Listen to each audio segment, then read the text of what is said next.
પ્રકરણ 2 ભારત આબોહવા અને કુદરતી સંસાધનો પ્રવૃત્તિ 1 આબોહવા સારાંશ ભારત વિસ્તારની દ્રષ્ટિએ ઘણો જ વિશાળ દેશ છે। તેથી પ્રાકૃતિક બાબતોની અસમાનતાને કારણે તેની આબોહવાની અનેક બાબતોમાં ભિન્નતા જોવા મળે છે। હવામાનની લાંબા સમયની સ્થિતિને આબોહવા કહે છે। ભૂમિની ઊંચાઈ, પર્વતોના સ્થાન અને ઢોળાવો, સમુદ્રથી અંતર, સમુદ્રોના પ્રવાહો અને જંગલો આ આબોહવાના નિર્માણમાં અગત્યનો ભાગ ભજવે છે। સૈદ્ધાંતિક સમજ ભારતનું ભૌગોલિક સ્થાન ઉત્તર ગોળાર્ધમાં 8 અંશથી 37 અંશ ઉત્તર અક્ષાંશો વચ્ચે આવેલું છે, તેમજ તેની મધ્યમાંથી કર્કવૃત્ત પસાર થાય છે। આથી ઉત્તર ભારતમાં ઠંડી અને મધ્ય ભારતમાં ગરમી રહે છે। દેશના કેટલાક સ્થળો દરિયા કિનારેથી આશરે 1500 કિલોમીટર કરતાંય દૂર આવેલા છે। આથી અહીં શિયાળામાં ખૂબ ઠંડી અને ઉનાળામાં ખૂબ જ ગરમી પડે છે। પરંતુ જે સ્થળો ઊંચાઈ પર આવેલા હોય ત્યાં હવામાન ઠંડુ રહે છે। ઉદાહરણ તરીકે શ્રીનગર, મનાલી। ભારતમાં મોસમી પવનોને લીધે વરસાદ પડે છે। આ પવનો બારેમાસ એક ધારા અને એક જ દિશામાંથી વાતા નથી। આથી બધે એક સરખો વરસાદ થતો નથી। મેઘાલય, અસમમાં વધુ વરસાદ પડે છે, જ્યારે રાજસ્થાનના રણ પ્રદેશમાં ઓછો વરસાદ પડે છે। પ્રમાણે વિશેષતા સારાંશ મોસમ પ્રમાણે દિશા બદલતા પવનો એ ભારતની આબોહવાની ખાસ વિશેષતા છે। ભારતમાં ત્રણેય ઋતુઓનો અનુભવ થાય છે: શિયાળો, ઉનાળો, વર્ષા ઋતુ। સૈદ્ધાંતિક સમજ શિયાળો ભારતમાં ડિસેમ્બર, જાન્યુઆરી, ફેબ્રુઆરી આ ત્રણેય મહિનાના સમયગાળામાં ભારતમાં શિયાળાની ઋતુનો અનુભવ થાય છે। સૂર્યના કિરણો ત્રાંસા પડતા હોવાથી તાપમાન ઉત્તર અને વાયવ્ય ભારતમાં સિમલા, દાર્જિલિંગ જેવા પ્રદેશોમાં ખૂબ જ નીચું એટલે કે ઘણીવાર તાપમાન 5 ડિગ્રી સેલ્સિયસ કરતાં પણ નીચું જાય છે અને હિમવર્ષા પણ થાય છે। ઉનાળો ભારતમાં માર્ચથી મે માસ સુધીના સમયગાળામાં ઉનાળાની ઋતુનો અનુભવ થાય છે। કર્કવૃત્તની નજીકના સ્થળોએ સૂર્યના કિરણો સીધા પડતા હોવાથી મધ્ય અને વાયવ્ય ભારતમાં એપ્રિલથી જૂન માસમાં ઘણા સ્થળોનું તાપમાન 45 ડિગ્રી સેલ્સિયસથી 50 ડિગ્રી સેલ્સિયસ વચ્ચે રહે છે, જ્યારે રાજસ્થાનના રણ પ્રદેશમાં વધારે ગરમી પડે છે। વર્ષા ઋતુ જૂનથી સપ્ટેમ્બર માસના સમયગાળામાં ચોમાસાની ઋતુ અનુભવાય છે। ભારતનો આશરે 80% વરસાદ આ ઋતુમાં પડે છે। અરબ સાગર પરથી આવતા પવનો કેરળના મલબાર કિનારેથી પ્રવેશ કરે છે અને ત્યાં 300 સેન્ટીમીટર કરતાં વધુ વરસાદ પડે છે। બંગાળની ખાડી પરથી વાતા પવનો અસમ, મેઘાલય, પશ્ચિમ બંગાળ વગેરે પૂર્વ ભારતના રાજ્યોમાં વરસાદ લાવે છે, જ્યારે પાછા ફરતા આ મોસમી પવનો ઓક્ટોબર-નવેમ્બર માસમાં પંજાબ, હિમાચલ અને ઉત્તરાખંડમાં વરસાદ લાવે છે। આબોહવાની માનવ જીવન પર થતી અસરો આબોહવાની માનવ જીવન પર ખૂબ જ અસર પડે છે। લોકોના ખોરાક, રહેણીકરણી, સ્વભાવ વગેરે પર આબોહવાની અસર જોવા મળે છે। રાજસ્થાનના રણ પ્રદેશમાં પાણીની અછત હોવાને કારણે પાણીનો સંગ્રહ કરવા મકાનો ધાબાવાળા હોય છે। ભારતના ઉત્તર તરફના રાજ્યોમાં ઊની વસ્ત્રોનો ઉપયોગ ઠંડી સામે રક્ષણ મેળવવા થાય છે। દક્ષિણના રાજ્યોમાં ગરમીથી બચવા લોકો સુતરાઉ કાપડના વસ્ત્રો પહેરવાનું પસંદ કરે છે, જ્યારે રણ પ્રદેશના લોકો સતત ગરમીથી બચવા અને ઉડતી ધૂળ ખંખેરાઈ જાય તેવા સુતરાઉ કાપડના ખુલતા વસ્ત્રો પહેરે છે। માથામાં રેતી ન ભરાય તે માટે માથા પર વસ્ત્રનો ટુકડો બાંધી રાખે છે। ભારતમાં આબોહવાનું વૈવિધ્ય હોવાથી ગુજરાતીઓ વેપાર, પંજાબીઓ લશ્કર પ્રવૃત્તિ અને ઉત્તર ભારતના લોકો ખેતીનો વ્યવસાય કરે છે। રણ પ્રદેશમાં વિચરતી જાતિના લોકો પ્રાણી ઉછેર માટે જુદા જુદા સ્થળે ફરતા રહે છે। દરિયા કિનારાના વિસ્તારોમાં ગુજરાતમાં ઘઉં, તામિલનાડુ, કેરળ, પશ્ચિમ બંગાળમાં ચોખા અને માછલીનો વધુ ઉપયોગ થાય છે. સંસાધનનો અર્થ. સારાંશ. માનવ દ્વારા સંગ્રહિત અને વિશ્વાસ બેસે તેવી વસ્તુ કે પદાર્થના ગુણ, ક્ષમતા અને કાર્ય જે માનવની મિલકત બની જાય છે તેને સંસાધન કહેવાય છે. ખુદ માનવ દ્વારા લાભ ઉઠાવવાની ક્ષમતા અને પોતાને મુશ્કેલીઓમાંથી બહાર કાઢી લેવાની ક્ષમતાનો પણ સમાવેશ થાય છે. પ્રાગ ઐતિહાસિક કાળમાં માનવને ધરતીમાં ધરબાયેલા ખનિજોની જાણકારી નહોતી, તેમજ તેનો ઉપયોગ જાણતો ન હતો. આ પદાર્થો માનવ કલ્યાણના લાભ તથા તેમની જરૂરિયાતોના સંતોષ ખાતર કામ કરતા હોવાથી તેમના માટે તે સંસાધન છે. સૈદ્ધાંતિક સમજ. કુદરતી સંસાધન પૃથ્વી પર કુદરતી રીતે સર્જાયેલા, સરળતાથી મળી આવતા અને માનવીને ઉપયોગમાં આવતા કુદરતી પદાર્થોને કુદરતી સંસાધનો કહે છે. આ સંસાધનોના 3 પ્રકાર છે. 1. જળ સંસાધન, 2. ખનિજ સંસાધન, 3. ભૂમિ સંસાધન. 1. જળ સંસાધન. ભારતના જળ સંસાધનોમાં નદીઓ, સરોવરો, સાગરોનો સમાવેશ થાય છે. ભારતની નદીઓના તેના ઉદ્ભવ, સ્વરૂપ અને વિશેષતાના આધારે 2 ભાગમાં વહેંચવામાં આવે છે. 1. ઉત્તર ભારતની નદીઓ, 2. દક્ષિણ ભારતની નદીઓ. ઉત્તર ભારતની નદીઓ. ઉત્તર ભારતની નદીઓમાં ગંગા, સિંધુ, યમુના, બ્રહ્મપુત્રાનો સમાવેશ થાય છે, જેમાં 12 માસ પાણી રહે છે. ગંગા નદીને ભગીરથી પણ કહે છે. તેમજ ગંગા નદીએ તેના મુખ પાસે ફળદ્રુપ મુખ ત્રિકોણીય રચના કરી છે. ગંગા અને બ્રહ્મપુત્ર જળમાર્ગ તરીકે ઉપયોગી બને છે. આ ઉપરાંત ઝેલમ, ચિનાબ, રાવી, બિયાસ, સતલુજ જેવી નદીઓ પણ વહે છે, જેમાં કોસી નદીમાં દર વર્ષે ભયંકર પૂર આવે છે અને ઘણા વિસ્તારોને નુકસાન પહોંચાડે છે. દક્ષિણ ભારતની નદીઓ. નર્મદા, તાપી, મહી જેવી નદીઓ મધ્ય ભારતમાં આવેલા પર્વતોની હારમાળામાંથી વહે છે અને અરબ સાગરને મળે છે, જ્યારે ગોદાવરી, કૃષ્ણા, કાવેરી, તુંગભદ્રા પૂર્વ તરફ વહી બંગાળની ખાડીને મળે છે. ઉપરાંત આ નદીઓ અસમતલ પ્રદેશમાંથી વહેતી હોવાથી ઊંચા અને સીધા ઢોળાવોને કારણે જળધોધ રચે છે. તેમજ સિંચાઈ અને જળ વિદ્યુત માટે આ નદીઓના પાણીનો ઉપયોગ કરવામાં આવે છે, જે નીચેના કોષ્ટકમાંથી જાણી શકાય છે. નદીઓ. નર્મદા નદી. બહુહેતુક યોજનાઓ. નર્મદા યોજના. લાભાન્વિત રાજ્યો: ગુજરાત, મધ્યપ્રદેશ, રાજસ્થાન, મહારાષ્ટ્ર. કૃષ્ણા નદી. નાગાર્જુન યોજના, આંધ્રપ્રદેશ. તુંગભદ્રા નદી. તુંગભદ્રા યોજના, આંધ્રપ્રદેશ. કોસી નદી. કોસી, બિહાર. મહાનદી. હીરાકુડ યોજના, ઓરિસ્સા. સતલુજ નદી. ભાખરા નાંગલ યોજના, પંજાબ, હરિયાણા, રાજસ્થાન. ભારતના કુદરતી સરોવરો. રાજ્ય: કાશ્મીર. સરોવર: દલ અને વુલર. વિશેષ: મીઠું પાણી. આંધ્રપ્રદેશ: કોલાર, મીઠું પાણી. તામિલનાડુ: પુલિકટ, ખારું પાણી. ઓરિસ્સા: ચિલ્કા, ખારું પાણી. રાજસ્થાન: સાંભર, ખારું પાણી.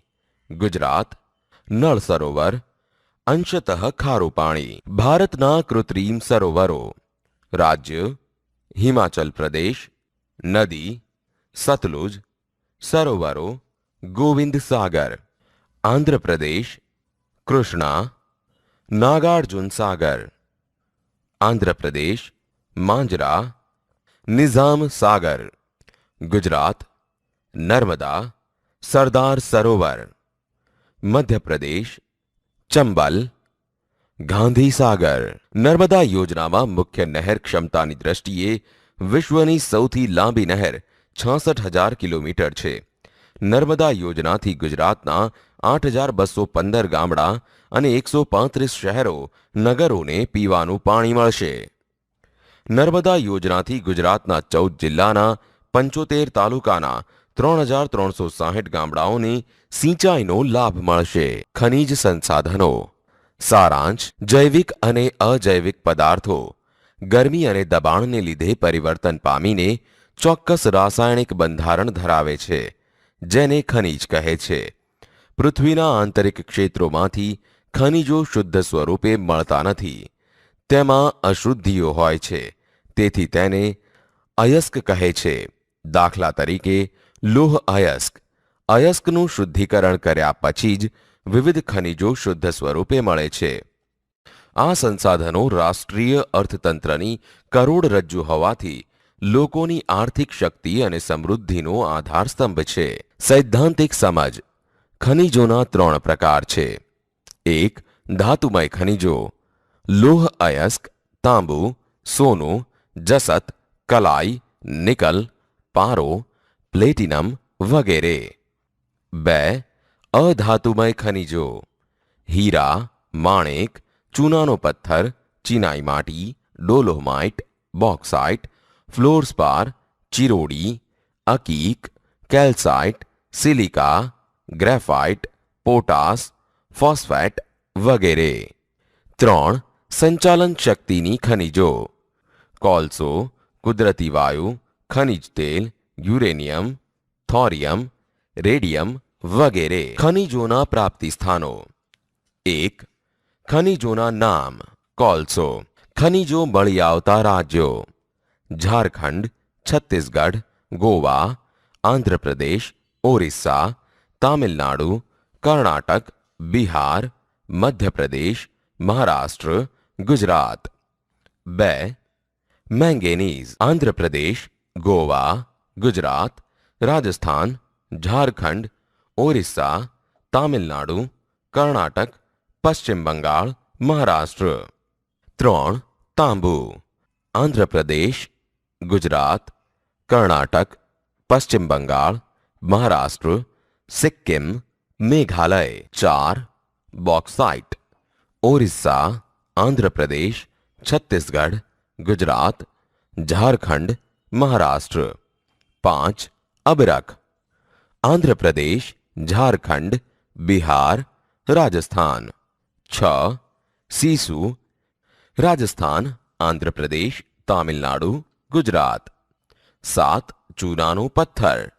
મધ્યપ્રદેશ, છત્તીસગઢ, ગુજરાત, રાજસ્થાન, કર્ણાટક, હિમાચલ પ્રદેશ. 8. સોનું. કર્ણાટક, આંધ્રપ્રદેશ. 9. ખનિજ તેલ અને કુદરતી વાયુ. આંધ્રપ્રદેશ, ગુજરાત, મહારાષ્ટ્ર, અસમ, આંદમાન નિકોબાર. 10. થોરિયમ, યુરેનિયમ. રાજસ્થાન, ઝારખંડ. ખનિજોની ઉપયોગિતા. મેંગેનીઝ રાસાયણિક ઉદ્યોગો, જંતુનાશક દવાઓ, કાચ, વાર્નિશ તથા છાપકામ ઉદ્યોગોમાં વપરાય છે. બોક્સાઇટનો ઉપયોગ વિદ્યુતના સાધનો, રંગો, હવાઈ જહાજોના બાંધકામો, કેરોસીન શુદ્ધિકરણ અને સિમેન્ટ બનાવવામાં વપરાય છે. તાંબાનો ઉપયોગ વીજળીના તાર, સ્ફોટક પદાર્થ, રંગીન કાચ, સિક્કા અને છાપકામમાં થાય છે. અબરખનો ઉપયોગ રેડિયો, ટેલિફોન, વિમાન, ગ્રામોફોન, ધ્વનિ શોષક પડદા વગેરેની બનાવટમાં થાય છે. ફ્લોરસ્પારનો ઉપયોગ ધાતુ ગાળણ ઉદ્યોગમાં, પ્લાસ્ટિક ઉદ્યોગમાં, હાઇડ્રોલિક એસિડમાં, ચિનાઈ માટીની વસ્તુની બનાવટમાં વપરાય છે. ભૂમિ અને જમીન સંસાધનો. સારાંશ: વૃક્ષોના સમૂહને જંગલો કહેવામાં આવે છે. તેમજ ભૂપૃષ્ઠ અને આબોહવાની વિશેષતાને કારણે ભારતમાં વિવિધ પ્રકારના જંગલો જોવા મળે છે. ભારતમાં 5,000 જાતના વૃક્ષો થાય છે. તેથી વિવિધતાની દ્રષ્ટિએ વિશ્વમાં ભારતનું સ્થાન 10મું છે. ભારત પ્રાચીન સમયથી જ જડીબુટ્ટીઓ માટે પ્રખ્યાત છે. તેમજ આપણા આયુર્વેદમાં 2,000 વૃક્ષો અને છોડવાઓનું વર્ણન છે. સૈદ્ધાંતિક સમજ. ઈશાન ભારતમાં પહાડી રાજ્યો, આંદમાન અને નિકોબાર દ્વીપ સમૂહોમાં નિત્ય લીલા જંગલો આવેલા છે. અહીંયા વૃક્ષોની ઊંચાઈ 30થી 35 મીટર હોય છે. તેમજ વાંસ, સાગ, સાલ, સીસમ વગેરે મુખ્ય વૃક્ષો છે.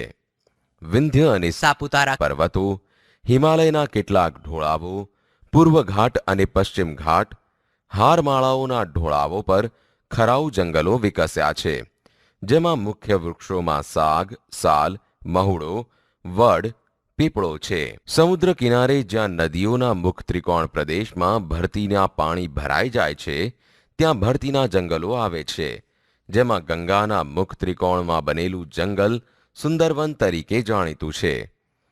અહીં તાડ, કેવડો, સુંદરી, ચેર વગેરે વૃક્ષો આવેલા છે. હિમાલયના ઊંચા પર્વતીય વિસ્તારમાં શંકુદ્રુમના જંગલો આવેલા છે, જેમાં દેવદાર, પાઇન, સ્પ્રૂસ બીચ વગેરે વૃક્ષોનો સમાવેશ થાય છે. નૈઋત્ય પંજાબ, પશ્ચિમ હરિયાણા, રાજસ્થાન, ઉત્તર પ્રદેશના દક્ષિણ અને પશ્ચિમ પ્રદેશોમાં કાંટાળી વનસ્પતિના જંગલો આવેલા છે, જેમાં બોરડી, થોર, ખીજડો, બાવળ વગેરે વૃક્ષોનો સમાવેશ થાય છે. જંગલોનું મહત્વ. જંગલની મુખ્ય પેદાશો અને કેટલીક ગૌણ પેદાશો છે. જંગલની મુખ્ય પેદાશો અને કેટલીક ગૌણ પેદાશો છે. સુંદરવનમાં થતા સુંદરીના વૃક્ષોમાંથી હોડી કે સ્ટીમરો બને છે. વાંસમાંથી ટોપલા, ટોપલી, સાદડી, રમકડા, ફર્નિચર વગેરે કલાત્મક નમૂના બનાવવામાં આવે છે. તાડ અને ખજૂરીના પાનમાંથી સાવરણી અને ખેરના વૃક્ષોમાંથી કાંથો બનાવવામાં આવે છે. દેવદાર અને ચીડના લાકડામાંથી કાગળનો માવો, દવા તથા ચાની પેટીઓ, દિવાસળી, રમતગમતના સાધનો અને કૃત્રિમ રેસા બનાવવાના ઉદ્યોગ વિકસ્યા છે. ચીડના રસમાંથી ટર્પેન્ટાઇન બને છે. લાખનો ઉપયોગ વાર્નિશ, છાપકામની શાહી, વિદ્યુતના કેટલાક સાધનો અને ગ્રામોફોન બનાવવામાં થાય છે. જંગલોનું સંવર્ધન. વન સંરક્ષણ અને સંવર્ધન માટે નીચેની બાબતોને અમલમાં મૂકવી જોઈએ. વૃક્ષોના બેફામ થતા છેદન પર અંકુશ મૂકવો જોઈએ, તેમજ ગેરકાયદેસર વૃક્ષ કાપતી વ્યક્તિને કડક સજા થવી જોઈએ. પડતર જમીનોમાં વૃક્ષારોપણ કાર્યને વધારવું જોઈએ અને એ રીતે વનીકરણને પ્રોત્સાહન આપવું જોઈએ. સૌર ઉર્જા, બાયોગેસ, પવન ઉર્જા વગેરે તેમજ અન્ય ઉર્જા સ્ત્રોતોનો વધુમાં વધુ ઉપયોગ કરવો જોઈએ. જંગલોના વૈજ્ઞાનિક રીતે વિકાસ થાય તે માટે વધુ પ્રમાણમાં જંગલ સંશોધનની સંસ્થાઓ સ્થાપવી જોઈએ. વન સંરક્ષણ માટે પ્રત્યેક દેશવાસી પોતાની ફરજ બજાવે તેવું વાતાવરણ તૈયાર કરવું જોઈએ. વન્યજીવ સંસાધન. સારાંશ. ભારતનું વન્યજીવન નિરાળું અને વૈવિધ્યસભર છે. વિશ્વના વિવિધ જીવજંતુઓ અને અનેકવિધ પક્ષીઓ અને પ્રાણીઓની પ્રજાતિઓ ભારતમાં આવેલી છે. ભારતનું વૈવિધ્યસભર વન જીવન પ્રકૃતિને અનુપમ સૌંદર્ય બક્ષે છે. સૈદ્ધાંતિક સમજ. કર્ણાટક, કેરળ, અસમમાં મહાકાય હાથી જોવા મળે છે. ભારતમાં તે સૌથી મોટું સસ્તન પ્રાણી છે. જંગલોમાં લાકડા ખસેડવા, માલસામાનની હેરફેર કરવામાં તેનો ઉપયોગ થાય છે. એક શિંગી ગેંડો ભારતનું વિશિષ્ટ પ્રાણી છે. તે અસમ અને પશ્ચિમ બંગાળમાં દલદલના ક્ષેત્રોમાં વસે છે. કચ્છના નાના રણમાં ઘુડખર અને મહામરુસ્થળના રણ પ્રદેશમાં ઊંટ જોવા મળે છે. ભારતમાં સિંહ તથા વાઘ બંને જોવા મળે છે. હિંસક પ્રાણીઓમાં એશિયાઈ સિંહ ગુજરાત રાજ્યના ગીરના જંગલોમાં વસે છે. પશ્ચિમ બંગાળનો વાઘ એ વિશ્વભરની વાઘની 8 જાતિઓમાંથી એક છે. વાઘ મધ્યપ્રદેશ, પશ્ચિમ બંગાળ, ઉત્તરાખંડ, હિમાલયના વિસ્તારોમાં જોવા મળે છે. હિમાલય વિસ્તારમાં તિબેટિયન રીંછ અને ગુજરાતના ડેડિયાપાડાના જંગલોમાં રીંછ જોવા મળે છે. દીપડા, ઝરખ, નીલગાય, વરુ, કાળિયાર, મૃગ વગેરે જેવા પ્રાણીઓ ભારતમાં જોવા મળે છે. લંગૂર, ગિબન, હુલોક, માકડા વગેરે વાંદરાની જાતિ દેશમાં વસે છે. ભારતમાં પક્ષીઓની વિવિધતા અજોડ છે. બતક, બાજ, પોપટ, કાબર, કબૂતર, મેના વગેરે જાતિના પક્ષીઓ ખૂબ જ મોટી સંખ્યામાં જોવા મળે છે. ભારતના ખ્યાતનામ પક્ષીઓમાં રાષ્ટ્રીય પક્ષી મોર અતિ સુંદર છે. તેના પીછાને કારણે તે ઘણો જ રળિયામણો લાગે છે. 1.5 મીટરથી વધુ ઊંચાઈવાળું સારસ અને સૌથી વધુ વજનવાળું પક્ષી ઘોરાડ આકર્ષક છે. કચ્છના મોટા રણમાં કાદવ કીચડના ઢગ બનાવીને સુરખાબ પક્ષીઓના મૂકે છે. રાજસ્થાનમાં વિશ્વ પ્રસિદ્ધ કેવલાદેવ રાષ્ટ્રીય ઉદ્યાનમાં 2.5 લાખ કરતાં વધુ પક્ષીઓનું નિવાસસ્થાન બન્યું છે. તો ગુજરાતમાં નળ સરોવર દેશ વિદેશના પક્ષીઓ માટે જાણીતું અભયારણ્ય છે. ભારતના પૂર્વ પશ્ચિમ સાગર કિનારામાં મેકરલ, ઝીંગા, બુમલા, પોમ્ફેટ, હેરિંગ, સાયબન, શાર્ક, ડોલ્ફિન વગેરે જાતના પુષ્કળ માછલા મળી આવે છે. અભયારણ્ય ભારતમાં 490 અભયારણ્યો અને 89 રાષ્ટ્રીય ઉદ્યાનો આવેલા છે. 1. રાષ્ટ્રીય ઉદ્યાન કાઝીરંગા, રાજ્ય અસમ, પ્રાણીઓ ગેંડા, જંગલી ભેંસ, હરણ. 2. થરનું રણ, રાજસ્થાન, રણનું વરુ, રણની બિલાડી, ઘોરાડ. 3. કાન્હા, મધ્યપ્રદેશ, વાઘ, સાબર. 4. ગીર રાષ્ટ્રીય અભયારણ્ય, ગુજરાત, સિંહ, દીપડા, ચિત્તલ. 5. વેળાવદર રાષ્ટ્રીય ઉદ્યાન, ગુજરાત, કાળિયાર, ખડમોર, નીલગાય. 6. કેવલાદેવ, રાજસ્થાન, વિવિધ પક્ષીઓ. 7. બાંદીપુર, કર્ણાટક, હાથી, રીંછ, સુવર, જંગલી બિલાડા. 8. દચી ગામ, જમ્મુ અને કાશ્મીર, કસ્તુરી મૃગ. 9. કોર્બેટ, ઉત્તરાખંડ, વાઘ, હાથી, દીપડા, હરણ. કુદરતી સંસાધનોનું જતન અને વિવેકપૂર્વક ઉપયોગ. પાણી એ મહત્વનું રાષ્ટ્રીય કુદરતી સંસાધન છે. પૃથ્વીની સપાટી પર માનવીને પીવાલાયક મીઠું પાણી 2% કરતાં પણ ઓછું છે. મોટાભાગના ઉદ્યોગો પ્રદૂષિત પાણી અને ઝેરી ઘન કચરો છોડતા હોવાથી ભૂમિગત જળમાં ખૂબ જ પ્રદૂષણ થયું છે, જેથી જીવસૃષ્ટિ અને પર્યાવરણ માટે ગંભીર ખતરો પેદા થયો છે. ઉદ્યોગોના પ્રદૂષિત પાણીનો વૈકલ્પિક ઉપયોગ કરવો જોઈએ. આના કારણે જંગલોનો નાશ ના થાય તે માટે તકેદારી રાખવી જોઈએ. ખનિજો કુદરતની ભેટ છે. મર્યાદિત જથ્થામાં રહેલા આ ખનિજોનો વિવેકપૂર્વક ઉપયોગ કરવો જોઈએ. ખનિજોના સંરક્ષણ માટેના વિકલ્પો શોધવા જોઈએ. ખનિજોનો ફરી ફરીને અનેક વખત ઉપયોગ થઈ શકે તેવી પ્રક્રિયાને ઉત્તેજન આપવું જોઈએ. જંગલોના વિનાશને કારણે વન્ય પ્રાણીઓનું જીવન સંકટમાં મુકાયું છે. કેટલીક પ્રજાતિઓ અમુક વિસ્તારોમાં નામશેષ થઈ ગઈ છે. પશુ પક્ષીઓના માંસ, પીંછા, હાડકાં, શિંગડા, દાંત વગેરે મેળવવા માટે તેઓનો શિકાર કરવામાં આવે છે. આ માટે વન્ય પ્રાણીઓ અને પક્ષીઓના થતા ગેરકાયદેસર વેપાર ઉપર કડક નિયંત્રણ મૂકવા જોઈએ. દેશના નાગરિકોને પર્યાવરણ, વન્યભૂમિ તથા વન્યજીવોની મહત્તા વિશેની જાણકારી પૂરી પાડવી જોઈએ.